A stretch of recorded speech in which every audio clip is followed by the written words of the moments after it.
우리 분당에서도 함께 영상으로 안식 예배 참석하시는 우리 성도님 함께 할렐루야로 인사 나누겠습니다. 할렐루야, 할렐루야.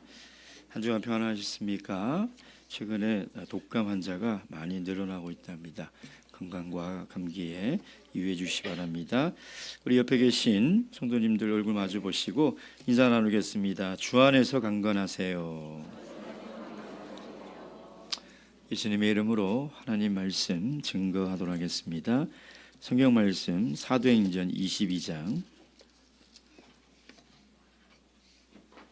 사도행전 22장 1절에서 16절까지 말씀입니다.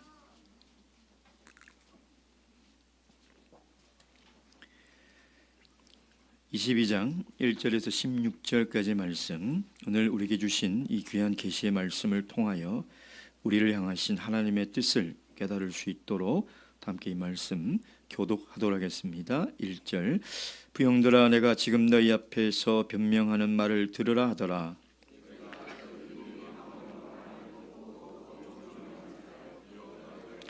나는 유대인으로 길리기아 다소에서 났고 이 성에서 자라 가말리엘의 문화에서 우리 조상들의 율법에 엄한 교훈을 받았고 오늘 너희 모든 사람처럼 하나님께 대하여 열심하는 자라.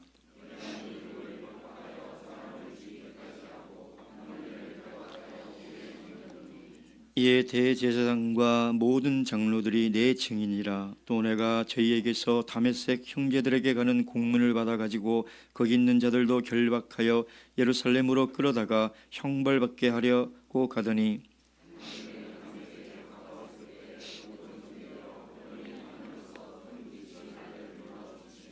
내가 땅에 엎드러져 들으니 소리가 있어 가로되 사울아 사울아 내가 왜 나를 핍박하느냐 하시거늘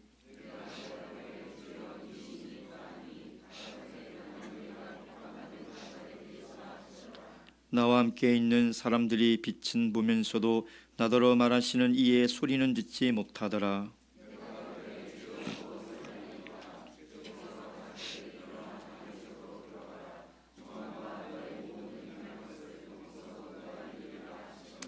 나는 그 빛의 광채를 인하여 볼 수 없게 되었으므로 나와 함께 있는 사람들의 손에 끌려 다메섹에 들어갔노라.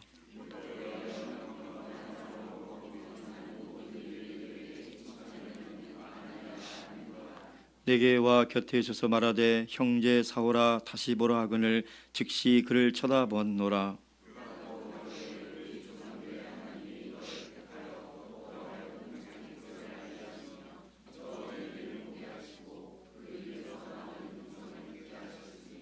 내가 그를 위하여 모든 사람 앞에서 너의 보고 들은 것에 증인이 되리라. 이제는 왜 주저하느냐? 일어나 주의 이름을 불러 세례를 받고 너의 죄를 씻으라 하더라. 아멘. 살면서 제일 어려운 질문이 무엇일까요? 그리고 제일 중요한 질문이 무엇일까요? 어떤 사람은 그렇게 얘기하더라고요. 오늘 점심에 뭐 먹을까? 이게 가장 어렵고 중요한 질문이다, 이런 이야기를 합니다. 사실 사람들은 모두 질문을 하며 살아갑니다. 또 우리 인생의 성장 과정을 보면 질문을 통해서 성장을 하고 있는 것을 알 수가 있습니다. 학생 때는 끊임없이 어떤 질문을 합니까? 내가 어떤 전공을 선택할 것이고 내가 어느 대학을 선택할 것인가, 이런 질문들을 합니다. 그러나 철이 들어가면서는 좀 더 깊은 질문을 하죠. 내가 어떻게 살아야 행복한 삶을 살 수 있을까? 내가 이렇게 사는 것이 정말 바르게 살아가는 것일까? 이런 진지한 고민과 질문을 하게 되지 않습니까? 근데 세월이 지나면서 깨닫는 것은요, 내가 던진 질문이 결국 내 인생의 수준을 만든다는 것입니다. 여러분, 그 사람이 던진 그 질문은 곧 그 사람의 인생의 수준을 만들어가는 거예요. 만약에 어떤 사람이 내가 어떻게 하면 좀 더 많이 가질 수 있을까? 어떻게 하면 좀 더 돈을 많이 벌 수 있을까? 어떻게 하면 내가 좀 더 성공할 수 있을까라는 질문을 던지고 살아간다면 그 사람은 좀 더 많이 가지고 좀 더 부유하며 편안한 삶을 살아갈 수 있지만 정말 인생의 가치, 한 번뿐이 이 귀한 인생의 가치를 깨닫지 못하고 짐승처럼 그렇게 먹고 자고 살다가 죽어버리는 그런 정말 어리석은 인생이 되어버리는 것이죠. 그래서 여러분, 오늘 우리가 인생을 살아갈 때에 우리는 어떤 질문을 해야 하는가? 그 질문이 결국 나의 인생을 결정한다는 것입니다. 오늘 우리가 읽었던 사도행전 22장은 바울 사도가 예수님을 만나고 나서 예수님께 두 가지의 질문을 던집니다. 그 질문은 바울 사도의 전 인생을 바꿔놔 버린 것이죠. 예수님을 만나기 전에는 그 질문을 찾지 못했습니다. 그러나 주님을 만난 순간 이 두 가지의 질문을 던지고 대답을 얻음으로 말미암아 그의 인생은 가장 영광스럽고 의미 있고 가치 있는 그런 삶을 살아갔다는 것입니다. 여러분, 우리가 예수를 믿는다는 것은 우리의 인생이 변화된다는 것 아니겠습니까? 내가 예수를 믿으면서도 내가 전혀 변화되지 않고 여전히 세속적인 질문을 던지며 더 갖지 못하고 더 오르지 못하고 더 누리지 못하는 것으로 고민하고 그것으로 아둥바둥거리고 살아간다면 정말 내가 예수를 믿는 것일까? 정말 나는 예수를 믿고 살아가고 있는 것일까? 여러분, 진지하게 돌아보셔야 합니다. 오늘 바울 사도가 예수님을 만나고 예수님을 믿고 그 인생에 던진 두 가지의 질문을 통해서 우리도 바울 사도처럼 정말 귀한 가치 있는 그런 인생을 살아가시는 시간이 되시길 주님의 이름으로 축원드립니다. 먼저 이 바울이 예수님을 만나기 전에 어떤 사람이었는지, 어떤 삶을 살아갔는지 보도록 하겠습니다. 3절, 5절 다 함께 읽겠습니다. 시작. 나는 유대인으로 길리기아 다소에서 났고 이 성에서 자라 가말리엘의 문화에서 우리 조상들의 율법에 엄한 교훈을 받았고 오늘 너희 모든 사람처럼 너희에게 대하여 열심하는 자라. 내가 이 돌을 핍박하여 사람을 죽이기까지 하고 남녀를 결박하여 옥에 넘겼노니 이에 대제사장과 모든 장로들이 내 증인이라. 또 내가 저희에게서 다메섹 형제들에게 가는 공문을 받아가지고 거기 있는 자들도 결박하여 예루살렘으로 끌어다가 형벌받게 하려고 가더니. 지금 바울 사도는 죽음의 문턱에 서서 지금 자신을 변론할 기회를 얻었어요. 여러분 기억하십니까? 지난 시간에 바울 사도가 절기를 맞아 예루살렘 성전에 갔을 때 그 에베소에 있는 유대인들이 그를 알아보고 그를 붙들어 때리고 묶어서 짐승을 끌고 가듯이 죽이려고 성 밖으로 끌고 가고 있지 않았습니까? 그대로 뒀으면 바울은 돌에 맞아 죽었습니다. 그러나 로마 천부장의 개입으로 그가 드디어 이 유대인들의 이 폭동에서 벗어날 수 있었던 것이죠. 그리고 바울 사도는 지금 자신을 변론할 기회를 얻었습니다. 사실 바울 사도가 유대인들에게 잡힌 것은 율법과 성전을 더럽혔다는 죄인데 이것은 사실이 아니죠. 그들이 그렇게 잘못 판단한 것입니다. 무죄입니다. 억울하죠. 바울 사도는 자기가 얻은 이 변명의 기회를 통해서 자기가 무죄하다는 것을 얼마든지 증명할 수 있었습니다. 그러나 이 기회, 정말 자기가 살 수 있는 너무나 중요한 기회에 바울은 자기를 변론하지 않습니다. 예수 그리스도의 복음을 증거하고 있다는 것이죠. 그래서 여러분, 우리가 이 사도행전 22장의 바울 사도의 간증은 자신의 생명과 맞받고 오늘 우리들에게 하는 이야기라는 것입니다. 여러분 그냥 흘려들어서는 안 돼요. 다 아는 얘기죠. 다 들었던 얘기고 또 반복되는 얘기입니다. 여러분 그렇게 듣는다면 이 말씀은 조금 더 우리의 마음에 와닿지 않고 우리를 변화시키지 못하는 것입니다. 바울 사도는 지금 자신의 생명과 맞바꾸어 간증하고 있는 거예요. 그러니 우리가 이것을 어떻게 들어야 되겠습니까? 진지하게 귀담아 들어야 한다는 것입니다. 특별히 지금 바울 사도가 이 간증할 때 어떻게 이야기하고 있는지 1절 말씀 보겠습니다. 시작. 부형들아, 내가 지금 너희 앞에서 변명하는 말을 들으라 하더라. 부형들아, 아버지와 형제들이라는 것이죠. 이것은 스데반 집사가 돌에 맞아 순교하기 전에 했던 마지막 설교의 첫 문장과 똑같습니다. 부형들아. 굉장히 친근한 표현이며 굉장히 존경하는 표현입니다. 그런데 지금 바울 사도가 전하는 자신의 간증을 듣는 이 사람들은 누구입니까? 지금 복음을 들으려고 전도 집회에 참석한 사람들입니까? 바울 사도의 권유를 받아 말씀을 들으려고 앉아있는 사람들입니까? 아닙니다. 방금 전까지 자신을 때리고 손을 묶어 죽이려고 성 밖으로 질질 끌고 갔던 사람들이에요. 지금 그 사람들에게 예수 그리스도의 복음을 증거하고 있다는 것입니다. 얼마나 억울하겠습니까?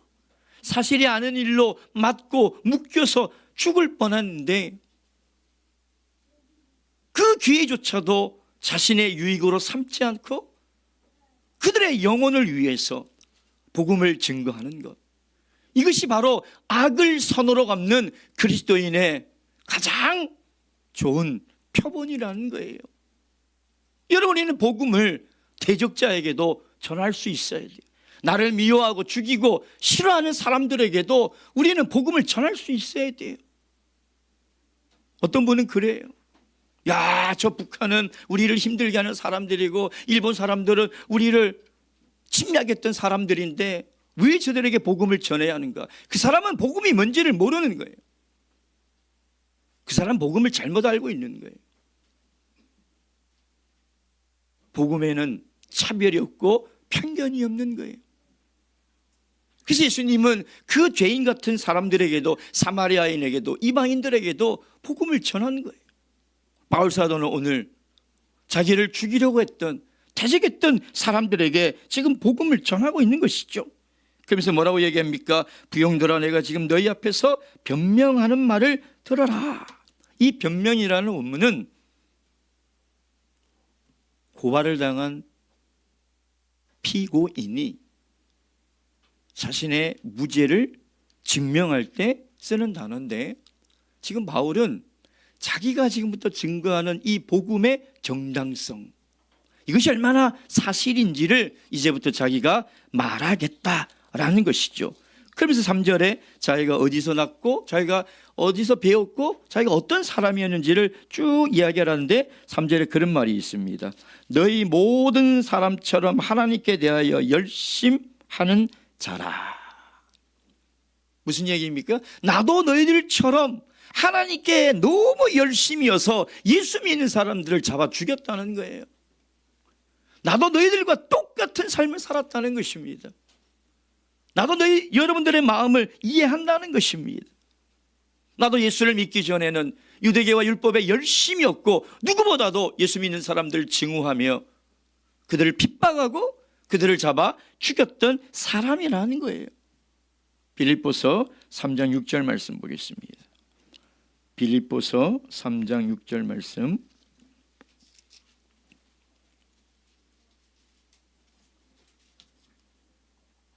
빌립보서 3장 6절 말씀 함께 읽겠습니다. 시작. 열심으로는 교회를 핍박하고 율법의 의로는 흠이 없는 자로라. 누가요? 자신이, 바울 사도가 열심으로 교회를 핍박했던 사람이다라는 거예요. 다시 본문의 말씀에 들어가면 그 구체적으로 5절에 뭐라고 얘기하고 있습니까? 내가 다메섹에 있는 예수 믿는 사람들을 잡으려고 내가 공문을 달라고 했다. 예루살렘에서 다메섹까지 약 240km예요. 그가 월급 받고 이런 일을 합니까? 뭐 한 사람당 잡아오면 두당 얼마씩 받습니까? 여러분, 그렇지 않은데도요, 240km나 떨어진 곳에 가서도 내가 예수 믿는 사람이라면 잡아다가 내가 가두려고 내가 거기까지 갔던 사람이라는 거예요. 그만큼 열심을 냈던 사람이라는 것입니다. 우리 다시 본문 말씀 돌아가서 22장의 말씀 5절 말씀. 이에 대제사장과 모든 장로들이 내 증인이라. 또 내가 저에게서 담에서 형제들에게 가는 공문을 받아가지고 거기 있는 자들도 결박하여 예루살렘으로 끌어다가 형벌받게 하려고 갔더니. 이것들이 유대교에 있는 모든 장로들이 다 아는 증인이라는 것입니다. 지금 바울은 자신을 죽이려고 했던 그 동족들, 유대인들을 공감하고 이해하면서 그들이 지금 무엇이 잘못됐는지를 알려주고 있는 것이죠. 그것은 바로 방향이 잘못된 열심으로 살아가고 있다는 거예요. 나도 하나님을 열심히 섬겼는데 돌이켜보니 하나님을 열심히 대적하는 사람이었다는 거예요. 여러분, 열심히 살아가는 것이 중요한 게 아니에요. 열심히 돈 벌고 공부하고 열심히 자녀 양육하고 열심히 사는 것이 중요한 게 아니에요. 내 인생의 방향이 올바라야 돼요. 정말 우리 인생이 가야 될 그 목적지를 향해서 살아가는 것이 중요하지 열심히 사는 게 중요한 게 아니에요. 잘못된 목적과 방향을 잡아 열심히 살면 살수록 그 인생은 멸망하는 거예요. 근데 많은 사람들이 내가 열심히 살았다는 것에 내 인생에 스스로 위로하고 만족한다는 거예요.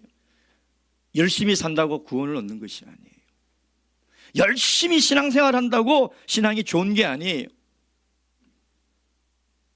내가 하나님의 뜻에 맞는 방향, 하나님이 원하는 그 방향으로 열심을 내야 하는 것이에요. 그렇지 않고 스스로 그냥 내가 원하는, 내가 정해놓고 열심히 하면서 자기만 만족하는 거예요. 나 그래 열심히 신앙생활 하고 있고 한 번도 안식일 빠지지 않고 11금 빠진 적 없고 봉사하는 자리 늘 봉사하고 살았다. 여러분, 정말 그 열심이 하나님의 뜻과 하나님의 방향에 맞는 열심입니까? 여러분, 그것이 중요한 거예요. 잘못된 열심은 오히려 교회를 대적하는 거예요. 잘못된 열심은 오히려 하나님을 방해하는 거예요. 그래서 우리가 열심을 내기 전에 반드시 알아야 될 것은 내가 열심을 내는 이 방향이 하나님의 뜻과 맞는 거야. 정말 올바른 방향으로 우리가 열심을 내고 살아가고 있는가, 그것이 중요하다는 것입니다. 그래서 바울 사도는 열심히 하나님을 믿었지만 예수님을 만나기 전에 그는 오히려 하나님을 열심히 대적하는, 그러면서도 자기가 깨닫지 못하는 그런 어리석은 삶을 살았던 사람이라는 것입니다. 드디어 예수님을 만나 바울이 던진 첫 번째 질문이 무엇입니까? 다시 본 말씀 22장 6절, 7절, 8절 말씀 보겠습니다. 6절에서 8절까지 다 함께 읽겠습니다. 시작. 가는데 다메섹에 가까웠을 때에 오종쯤 되어 호련히 하늘로서 큰 빛이 나를 둘러 비추매 내가 땅에 엎드려져 들으니 소리가 있어 가로되 사울아 사울아 내가 왜 나를 핍박하느냐 하시거늘 내가 대답하되 주여 누시니까 하니 가라사대 나는 내가 핍박하는 나사렛 예수라 하시더라. 이건 바울 사도가 아주 오래전 다메섹으로 가던 도중에 예수님을 만난 그 일에 대한 간증이죠. 예수 믿는 사람을 잡으려고 갔다가 오히려 예수님께 붙잡힌 바 된 그의 인생에 있어서 가장 중요한 사건이었습니다. 그래서 여러분, 사도행전에 보면 이 똑같은 내용이 3번이 기록되어 있어요. 사도행전 9장. 근데 사도행전 9장은 누가가 제3자의 입장에서 기록한 거예요. 그리고 오늘 사도행전 22장, 이게 자기를 죽이려 했던 유대인들에게 하는 간증이죠. 그리고 사도행전 26장 아그리빠 왕 앞에서 똑같은 간증을 합니다. 여러분 생각해 보세요. 당시 글자 한자를 적는다는 것은 그거 양피지에 파피루스에 글자 한자 기록한다는 것은 굉장히 어려운 일입니다. 그리고 굉장히 비싸죠. 그럼에도 불구하고 바울사도의 이 간증을 3번이나 기록하고 있는 이유가 뭘까요? 이렇게 긴 내용을, 거의 비슷한 반복되는 내용을 3번이나 기록한 이유가 뭘까요? 그만큼 중요하기 때문인 거예요. 3번의 간증을 유심히 뜯어보면 조금 틀린 부분도 나옵니다. 근데 그게 중요한 게 아니에요. 정말 중요한 건 뭐냐면 바울 사도의 인생이 예수를 만나기 전과 예수를 만난 후가 180도 달라졌다는 거예요. 마치 BC와 AD처럼 주님이 이 인류에 오신 것을 기점으로 기원 전, 기원 후 나누는 것처럼 바울 사도 전 인생에 있어서 예수를 만나기 전과 예수를 만난 후는 그 인생이 본질적으로 달라졌다는 것입니다.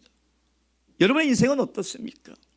내가 예수를 믿어 세례를 받아 여러분의 인생이 180도 달라졌습니까? 여러분의 인생이 정말 변화된 인생을 살아가고 있습니까?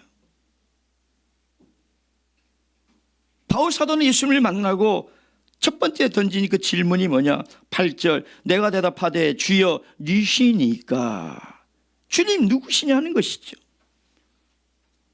도대체 나를 찾아온 주님이 누구입니까?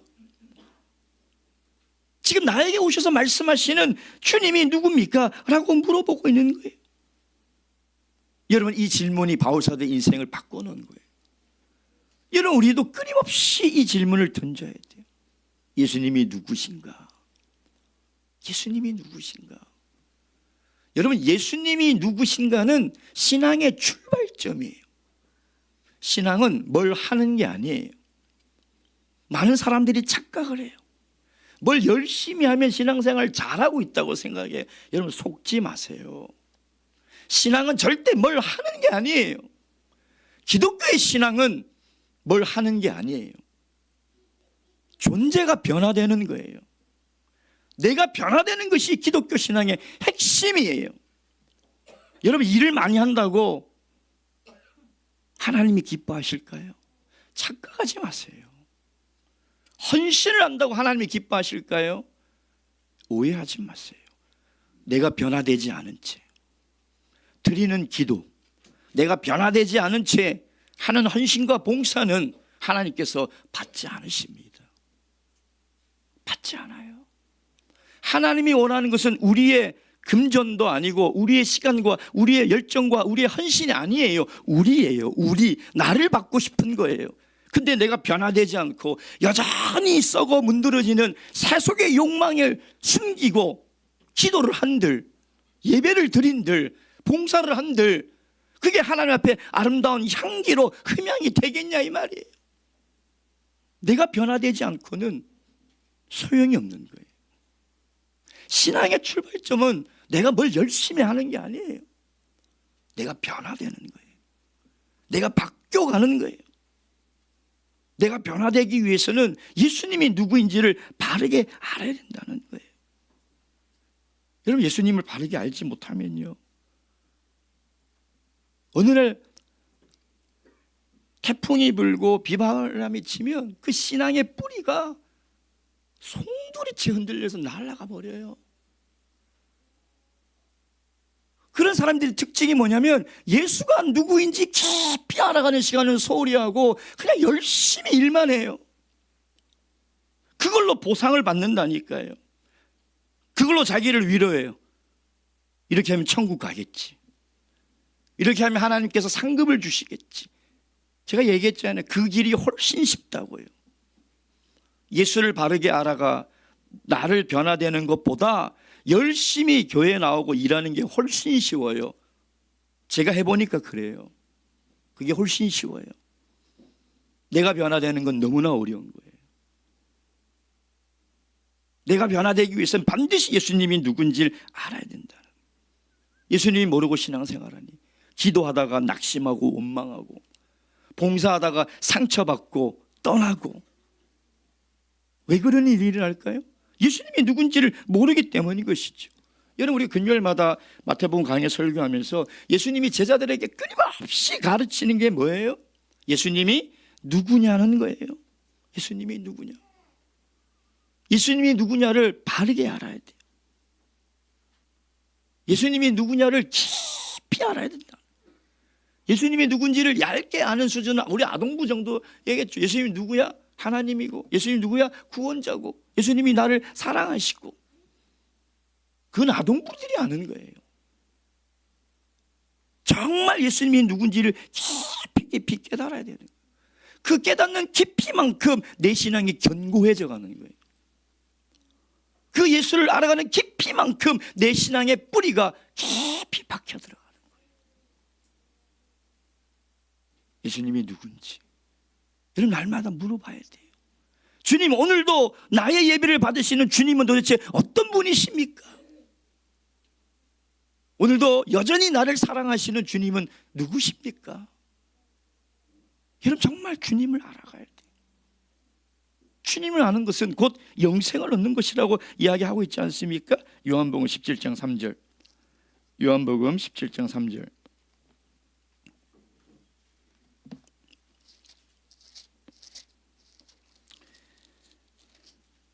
요한복음 17장 3절. 다 함께 읽겠습니다. 요한복음 17장 3절. 시작. 영생은 곧 유일하신 참 하나님과 그의 보내신 자 예수 그리스도를 아는 것이니라. 아멘. 예수를 아는 것은 영생을 얻는 것이. 요한복음 8장 24절.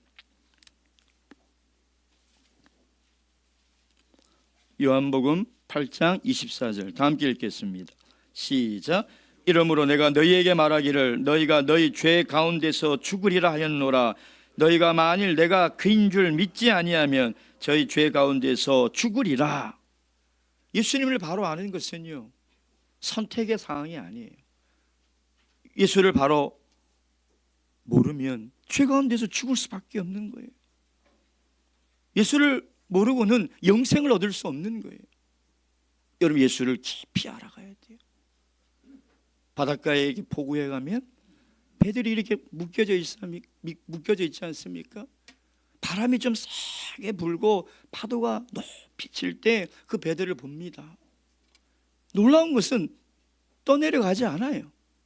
파도가 높이 쳐도. 왜냐하면 그 닷을, 그 무거운 것을 깊이 바닷속으로 내리고 있으니 떠내려가지 않는다는 거예요. 그 포구에 항상 남아있다는 거예요. 여러분 예수 그리스도는 우리 소망의 영혼의 포구라고 닷이라고 이야기하고 있지 않습니까? 여러분 예수를 알아가는 깊이가 깊어져야 돼요. 예수를 알아가는 깊이가 좀 더 견고해지고 튼튼해져야 한다는 것입니다. 그래야 우리가 어떤 환난에도 이 신앙이 흔들리지 않는 거예요. 디모데후서 1장 12절 말씀. 디모데후서 1장 12절 말씀. 바울이 죽기 전에 로마에서 순교를 당하기 전에 디모데에게 보낸 편지죠. 디모데에서 1장 12절 말씀. 함께 읽겠습니다. 시작. 이를 인하여 내가 또 이 고난을 받되 부끄러워하지 아니한 나의 의뢰한 자를 내가 알고 또한 나의 의탁한 것을 그날까지 저가 능히 지키실 줄을 확신함이라. 내가 고난을 받고 죽지만 두려워하지 않는 것은 나의 의뢰한 자를 내가 안다는 거예요. 내가 안다. 정확하게 예수 그리스도가 누구인지를 알기에 죽음 앞에서도 조금도 요동하지 않고 흔들리지 않고 두려워하지 않고 관제의 제물로 하나님께 드릴 수 있는 거예요. 여러분 이 믿음이 있어야 돼요. 내가 예수를 아는 그 믿음, 그것을 더욱더 깊이 견고히 세워나가시길 주님의 이름으로 축원드립니다. 두 번째 예수를 만난 바울이 예수님께 던진 두 번째 질문이 무엇입니까? 다시 우리 사도행전 22장 본문으로 돌아가서 9절에서 11절 말씀 읽도록 하겠습니다. 9절에서 11절 말씀. 시작. 나와 함께 있는 사람들이 빛은 보면서도 나더러 말하시는 이의 소리는 듣지 못하더라. 내가 가로되 주여 무엇을 하리이까? 주께서 가라사대 일어나 다메섹으로 들어가라.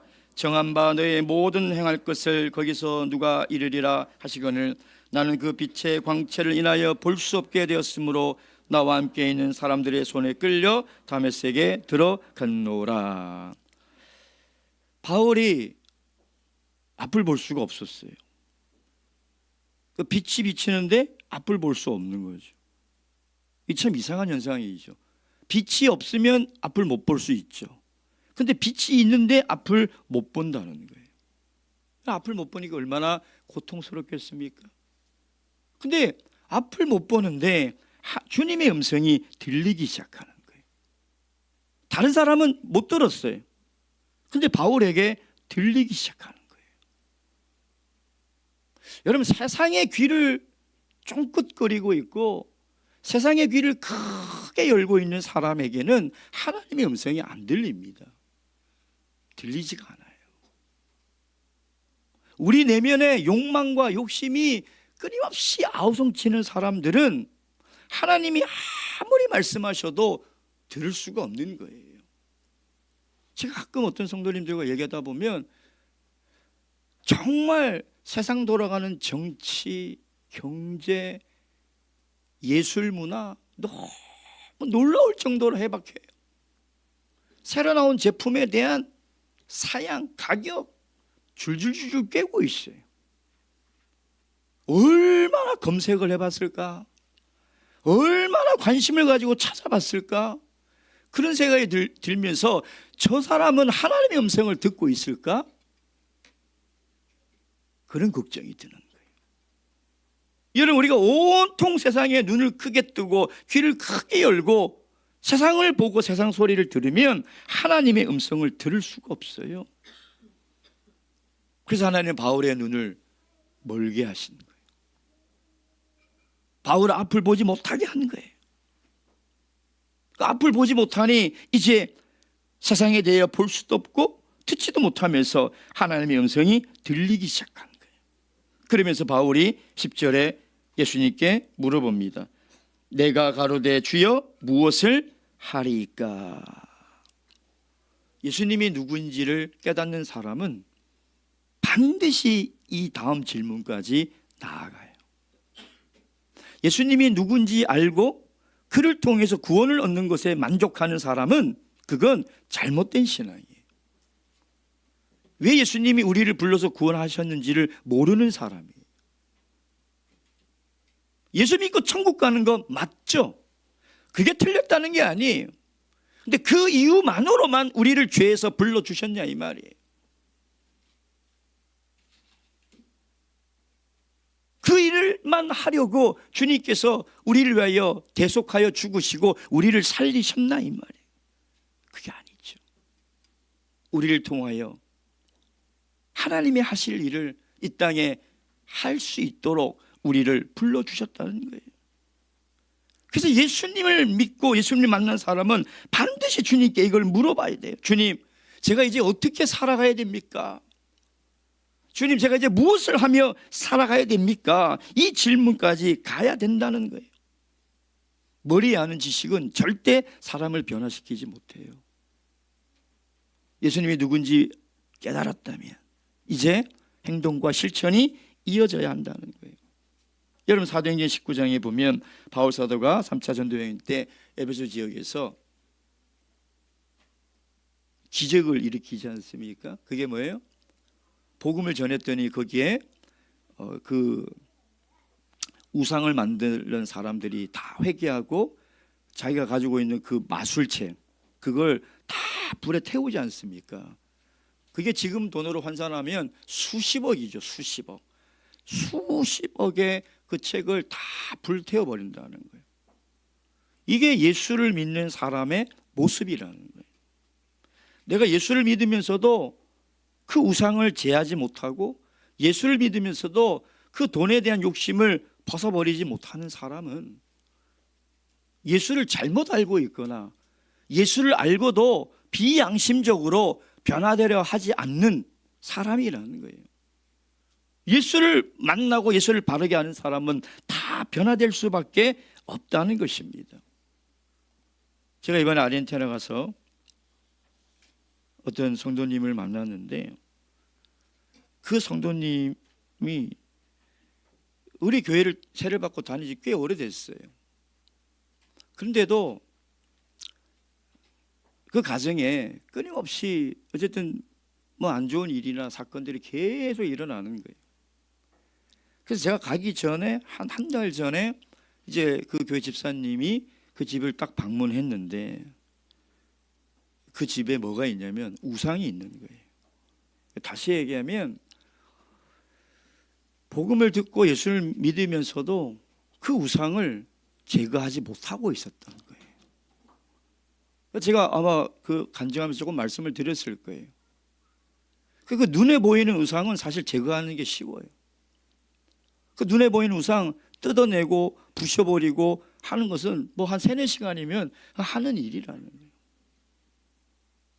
근데 정말 힘든 일은 뭐냐면 우리 안에 있는 그 우상, 이걸 떼어내어 버리고 내 안에 있는 욕심의 우상을 벗어버리고 변화되는 것은 너무나 힘든 일이라는 거예요. 여러분, 바울도 원래는 어떤 사람이었습니까? 정말 그 유대교에서 인정받고 성공하고 출세하고 그것을 위해 달려갔던 사람이에요. 근데 예수님을 만나고 예수님이 누군지를 깨닫고 나서는 아, 이것이 인생의 바른 삶이 아니구나. 그래서 예수님께 물어보는 거예요. 주님, 내가 이제부터 어떤 삶을 살아가야 됩니까? 무엇을 하며 살아가는 것이 주님이 나를 찾아와 구원해 주신 인생의 목적입니까? 라고 물어보는 거예요. 그래서 예수님께서 뭐라고 얘기하십니까? 10절, 일어나 다메섹으로 들어가라. 정한 바 너의 모든 행한 것을 거기서 누가 이르리라 하시거늘. 일어나 가라. 정한 바. 이게 무슨 뜻입니까? 결정이 됐다는 거예요. 누가요? 하나님이. 언제? 창세전에. 누구에게? 바울에게. 내가 이미 창세전에 계획한 바 너를 불렀다는 거예요. 그러니 너는 다시 다메섹으로 들어가라는 것입니다. 여러분, 성경을 보세요. 하나님이 아브라함을 부르시고 가나안 땅에 가라 그러시죠. 내가 지시할 땅으로 가라 그러시죠. 모세를 가시떨기 나무에서 부르시고 애굽으로 가서 내 말을 정하여 이스라엘 백성을 바로의 손에서 이끌어내라 하고 말씀하지 않습니까? 이사야를 만나시고 뭐라고 얘기합니까? 이사야를 보내지 않습니까? 베드로와 제자를 만나고 나를 따르라. 내가 너희를 사람 낚는 어부가 되게 하리라. 지금 바울을 만나서도 마찬가지죠. 내가 너를 이방의 그릇으로 삼겠다. 가라. 이렇게 이야기를 하고 있는 것입니다. 그래서 바울 사도는 예수님을 만나고 예수님이 누군지를 확실히 알았고 또 내가 무엇을 하고 살아가야 되는지, 인생의 소명이 뭔지, 주님이 왜 나를 죄 가운데서 불렀는지 그걸 확실히 알고 살아갔다는 거예요.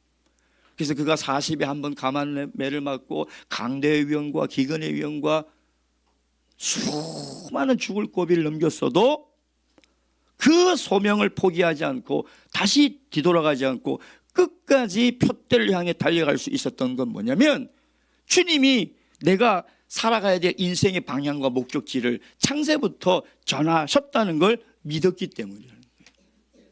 그 믿는 믿음으로 그가 끝까지 살아갔다는 것입니다. 여러분, 우리 인생의 가장 큰 축복은요, 내 인생의 목적을 알고 살아가는 거예요. 주님께서 우리를 구원하신 목적을 바르게 알고 살아가는 거예요. 여러분, 그 목적이 잘못되면 큰일 납니다. 그 목적이 흔들리면 불안할 수밖에 없는 거예요. 오늘 바울 사도가 주님을 만나서 주님 누구십니까? 주님, 제가 이제 어떤 인생을 살아가야 합니까? 이 두 가지 질문에 통하여 답을 얻은 것처럼 여러분들도 이 질문에 답을 꼭 얻으셔서 의미 있고 가치 있고 바울 사도처럼 영광스러운 인생을 다 살아가시길 주님의 이름으로 축원드립니다. 묵도하시겠습니다.